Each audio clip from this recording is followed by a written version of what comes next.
Assalamualaikum. Mapita sa lakita no tanan. So for today's video ay dumating na nga si Babu Danduang. Ang sabi niya, hihijab ko daw siya. Gusto niya kasi yung ginagawa ko sa kanya kung paano ko siya hijab kasi napaka-proper daw, napaka-simple, mabilis lang daw i-hijab. So, wala nga siyang dalang pin, tinanong ko nga, sabi niya wala. So, binigyan ko po siya ng pin at may dala naman siyang tabak. So, ito, itatabak ko na po ang kanyang leg, ay hindi, yung hijab. Charot. Katapos ko nga siya ilagyan ng tabak sa kanyang liig, nagkuha muna ako ng pin kasi wala daw siyang pin. So, kinuhanan ko siya sa tindahan ko. So, para maganda tingnan ang kanyang paghijab at hindi basta-basta maalis.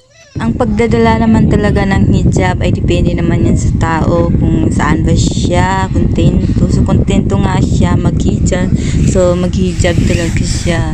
Ayan, so ganito lang pong ginawa ko sa kanya. Napaka-simple at napakabilis po maghijab. Nag-proper ka kasi hindi siya basta-basta mahulog at matibay pa. Napakabilis naman talaga mag-proper ng isang katulad mo. Kaputi ako. Ay guys. Many ka na yun.